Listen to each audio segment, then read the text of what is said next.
The barbell crashed to the floor with a deafening clang. Every head in Elite Fitness turned to witness Ryan Matthews struggling to his feet, prosthetic leg visible beneath his shorts. "What did you expect, soldier boy?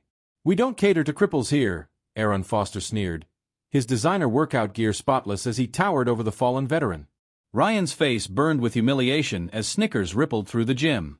Only one person wasn't laughing, a bearded man in the corner who quietly set down his water bottle, dark eyes narrowing at the scene unfolding before him.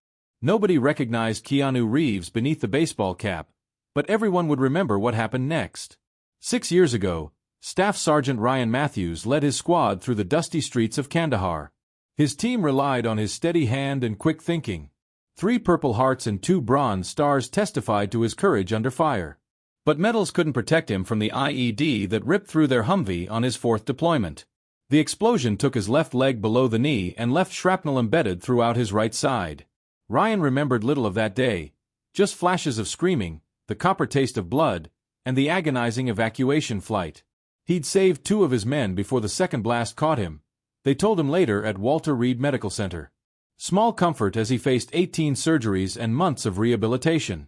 "You're lucky to be alive," doctors repeated, as if he should feel grateful while learning to walk again at 28. The physical pain eventually subsided to a dull, constant companion. The nightmares didn't. In them, he could still run, until the moment he couldn't, jerking awake in cold sweats, phantom limb burning with non-existent pain. Ryan's wife Caroline stood by him through the worst of it. She'd drive him to appointments, research prosthetics, and join support groups. But even the strongest foundations crack under constant pressure. After 2 years of Ryan's depression, anger outbursts, and self-medication with prescription painkillers, she left, another casualty of war, just delayed. "I can't watch you give up," she'd said, placing her wedding ring on the kitchen counter. "You survived for a reason. Find it." Those words haunted Ryan for months as he sank deeper into isolation. The VA prescribed therapy and medication for his PTSD, but group sessions just reminded him of everything he'd lost. His therapist, Dr. Simmons, finally delivered the ultimatum that began to turn things around. "Your body's changed, Ryan, not broken. But your mind, that's where the real battle is. Start with small goals. Physical activity will help the mental healing." Ryan began with short walks around his neighborhood, adding distance each week. The first time he broke into a stumbling jog on his prosthetic, he cried, from pain and progress both. By month 3, he could maintain a slow run for nearly a mile. His sleep improved. The nightmares came less frequently. Then winter hit Virginia with unexpected ferocity. Ice and snow made outdoor exercise with his prosthetic too dangerous. That's when Ryan first considered joining a gym. The VA had a facility, but it was 40 minutes away. Elite Fitness was just down the street from his apartment, its windows filled with toned bodies and gleaming equipment promising transformation. Ryan saved 3 months of disability checks to afford the membership.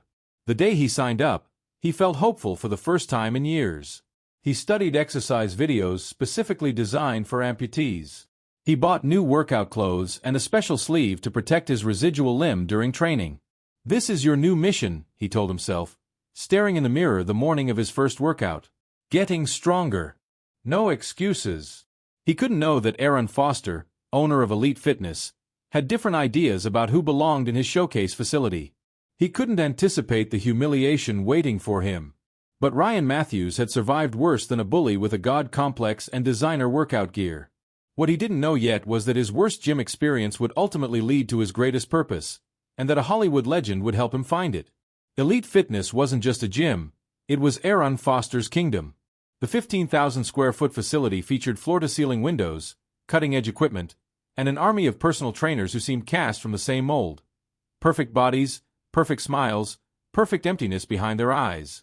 Aaron had built his empire from a small storefront operation to a regional chain with 8 locations across 3 states. What members paid for wasn't just access to equipment but the illusion of exclusivity. Membership fees ran triple the industry standard. The application process included a fitness assessment that served as a thinly veiled excuse to weed out anyone who might disrupt the aesthetic Aaron had cultivated. His marketing materials never explicitly stated, "beautiful people only," but the message was clear in every airbrushed promotional photo and inspirational quote plastered on the walls. The gym's unofficial motto, repeated by Aaron in staff meetings, was simple: excellence has no excuses. It sounded motivational on a t-shirt. In practice, it justified Aaron's contempt for anyone struggling with form, weight, or limitations. His trainers quickly learned to focus their attention on the already fit members who made for better before and after photos. Aaron himself was a former college baseball player whose professional dreams ended with a shoulder injury. Rather than overcome, he'd redirected, building a business on the insecurities of others while cultivating the perfect physique as his shield against his own disappointments. At 42, he maintained 6% body fat and a carefully crafted public image as a fitness guru. Staff turnover at Elite Fitness ran high. For trainers had quit in the past year alone, unwilling to enforce Aaron's unwritten policies of exclusion. Jamie had been the latest casualty, fired after she developed a specialized program for a client with multiple sclerosis. "We're not a rehab facility," Aaron had told her during termination. "There are specialized gyms for those people." Those people. The phrase revealed everything about elite fitness culture. The gym wasn't about health or wellness. It was about appearance and performance. The mirrors covering every wall weren't tools for checking form but stages for self-admiration. The protein smoothie bar served drinks with names like Warrior and Conqueror at $9 each. For Aaron, military veterans like Ryan presented a particular challenge. On paper, they made excellent marketing material. Disciplined, committed, patriotic. Elite Fitness even offered a token 5% military discount. But veterans with visible disabilities disrupted the carefully constructed fantasy Aaron sold. They reminded clients of vulnerability, mortality, and the fact that some of life's battles couldn't be won through sheer willpower or perfect bicep curls. When Ryan Matthews walked through the doors with his prosthetic leg and determined expression, Aaron saw a threat to everything he'd built. What he couldn't see was that his own empire rested on foundations as artificial as the values he pretended to uphold. And he certainly couldn't see that the quiet man in the corner, watching Ryan's humiliation with growing anger, had both the resources and resolve to change everything. John Matthews, that's the name Keanu Reeves used when he wanted anonymity. The baseball cap pulled low, the beard slightly unkempt, the nondescript workout clothes, all calculated to blend in. After 3 decades in Hollywood, he'd mastered the art of disappearing in plain sight when needed. Today was supposed to be just another workout while in town scouting locations for his next film. What he witnessed changed everything. Keanu stayed after the incident, watching Ryan Matthews gather his dignity along with his gym bag and limp toward the exit. Something in the veteran's eyes, determination battling humiliation, struck a chord. Keanu's grandfather had served in Korea, his cousin in Desert Storm. Neither spoke much about their experiences, but both carried invisible wounds alongside their visible scars.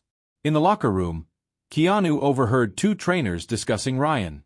"Foster's always been harsh, but that was brutal," the younger one said. "Not the first time," replied the older trainer. "Last month, a woman with MS got the same treatment. Before that, an older gentleman with Parkinson's. Anyone who doesn't fit the elite image gets pushed out. Someone should do something. Someone with deep pockets, maybe. Foster only respects money." Keanu slipped out unnoticed, an idea forming. Back at his hotel, he made 3 calls. The first to his financial advisor. The second to his attorney. The third to a private investigator who'd helped research roles for previous films. "I need everything on Aaron Foster and Elite Fitness. Business records, complaints, real estate holdings, debt structure. Everything." What came back over the next 3 days painted a clear picture. Despite the luxury facade, Elite Fitness operated on razor-thin margins. Aaron had overextended, leveraging each location to fund the next. The chain projected strength but was 1 bad quarter from collapse. 2 sexual harassment complaints from former employees had been settled quietly. Building code violations had been addressed superficially. The business existed in that precarious space between success and failure where one push could topple everything. Keanu's next step was finding Ryan Matthews. The private investigator delivered an address and brief history. Honorable discharge, divorced, currently working part-time as a security consultant while attending community college on the GI Bill. Living modestly in an apartment complex 3 miles from Elite Fitness. The plan crystallized when Keanu visited a VA rehabilitation center incognito. He watched veterans of various ages and abilities working through physical therapy, their determination palpable. A conversation with the facility director confirmed what he suspected. Traditional gyms often failed these men and women, either through physical inaccessibility or cultural hostility. What they need isn't charity, the director explained, not recognizing the actor beneath his disguise. They need opportunity, meaningful work, purpose, and a place that sees their experience as valuable, not something to be pitted or hidden away. Keanu's final preparation was assembling a team. His production company's HR director connected him with fitness professionals specializing in adaptive training. His foundation had worked with veteran support organizations that could provide expertise and community connections. His real estate contacts identified potential alternate locations if the elite fitness takeover proved impossible.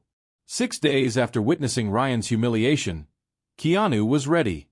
He arranged a meeting with 2 other veterans from Ryan's unit, explaining his intentions and asking for their partnership rather than merely their blessing.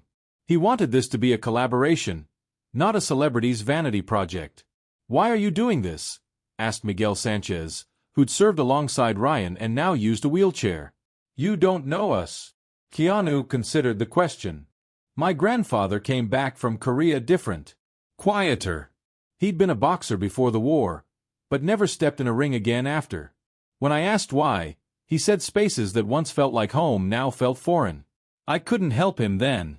Maybe this is making up for that." The plan was set. The team assembled.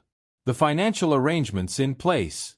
Now came the most uncertain part, confronting Aaron Foster on his own turf. Keanu knew from experience that bullies rarely surrendered power willingly. But he also knew that every good story needed a compelling third act, and he was about to provide one that no one at Elite Fitness would forget. Aaron Foster was in his element, perched on the front desk of Elite Fitness, holding court as he often did during peak hours. His designer athletic wear perfectly coordinated, his protein shake in hand, surrounded by trainers who laughed too hard at his jokes. The morning crowd filtered in, members nodding deferentially as they passed. The doors opened again. This time, conversation halted. Keanu Reeves walked in without disguise, followed by Ryan Matthews and 6 other veterans of varying ages and abilities. The group moved with military precision, forming a semicircle near the entrance. Several members recognized the actor immediately, phones appearing to capture the moment. "Can I help you?" Aaron asked, confusion fighting with recognition on his face. "I think we should talk," Keanu said, his voice carrying across the now silent gym. "Privately would be better." Aaron glanced at the growing crowd of onlookers. "Whatever you have to say, you can say here. This is my gym." "For now," Keanu replied quietly. The simple response landed like a threat. Aaron's confident smile faltered. "1 week ago," Keanu continued, "I watched you humiliate this man." He gestured toward Ryan. "I saw you mock his service-related injury and suggest he didn't belong here." "Look, if this is about some kind of apology..." "It's about much more than that," Keanu interrupted. "It's about a pattern of discrimination against those who don't fit your narrow definition of fitness. Veterans, people with disabilities, older adults, anyone who might require your trainers to actually earn their certifications rather than just look good in uniform." Aaron straightened. Defensive. "We have standards here. Not everyone."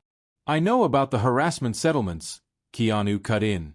"The building code violations. The tax lien on your Riverside location. I know Elite Fitness is 3 months from insolvency despite your premium membership fees." The color drained from Aaron's face. "How did you?" "I also know your leverage to the hilt. The lease on this building has a moral character clause that your behavior has repeatedly violated. Your investors are nervous. Your expansion plans are stalled because 2 banks have quietly declined your loan applications." With each revelation, Aaron seemed to physically shrink. The trainers around him stepped back, creating distance from their suddenly vulnerable leader. "What do you want?" Aaron finally asked, voice lowered. "Money. Some kind of celebrity endorsement deal." Keanu reached into his jacket, producing a document folder. "I want to buy Elite Fitness. All 8 locations. My team has prepared a fair offer based on current market valuation, not the inflated figures in your investor prospectus." Aaron snorted. This is ridiculous. I'm not selling. Haley watched her son's face transform with surprise and pride. The same restaurant where he'd been mocked just an hour before was now requesting his expertise. The evening had become a masterclass in human dignity, how quickly it could be stripped away, and how powerfully it could be restored. As they finished their meal, Noah eventually choosing the chicken marsala after his detailed consultation with the chef, Haley noticed her son watching Keanu's table. "Mom," Noah whispered, "do you think it would be okay if I thanked him before we leave?" Haley smiled. "I think he'd appreciate that very much." As Noah approached Keanu's table, Haley held her breath. Social interactions with strangers were often challenging for her son, but he had insisted on expressing his gratitude personally. "Excuse me, Mr. Reeves," Noah said, his practiced greeting delivered with careful precision. Keanu looked up with a warm smile. "Hey there, Noah. And please, call me Keanu." "Thank you for helping me," Noah said, his hands fidgeting slightly at his sides. "Most people don't understand why I ask so many questions." "Your questions make perfect sense to me," Keanu replied. He gestured to the chair across from him. "Would you like to sit for a minute?" Noah glanced back at his mother, who nodded encouragingly. He sat down, his posture straight and attentive. "Can I ask you something?" Keanu said. When Noah nodded, he continued, "What's your favorite movie?" "The Matrix," Noah answered immediately. "I've watched it 27 times. The philosophical concepts about reality and perception are fascinating, plus the visual effects use mathematical principles that—" He stopped abruptly. "Sorry. I talk too much about things I like." "No, please continue," Keanu said, leaning forward with genuine interest. "The Wachowskis actually consulted with philosophers when writing it. What mathematical principles did you notice?" What was intended as a brief thank you turned into a 20-minute conversation. Noah explained his observations about the digital rain sequence, how the symbols created patterns that followed specific mathematical rules.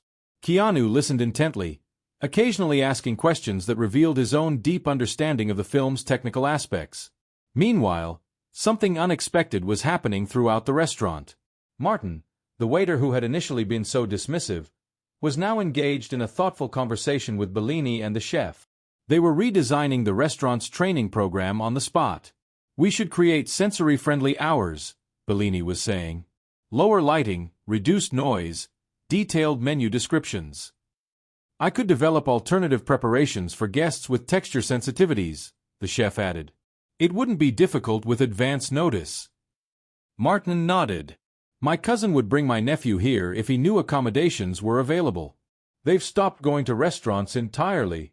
Haley watched in amazement as the entire staff became increasingly invested in the impromptu inclusion initiative. The evening's uncomfortable incident had somehow catalyzed genuine change.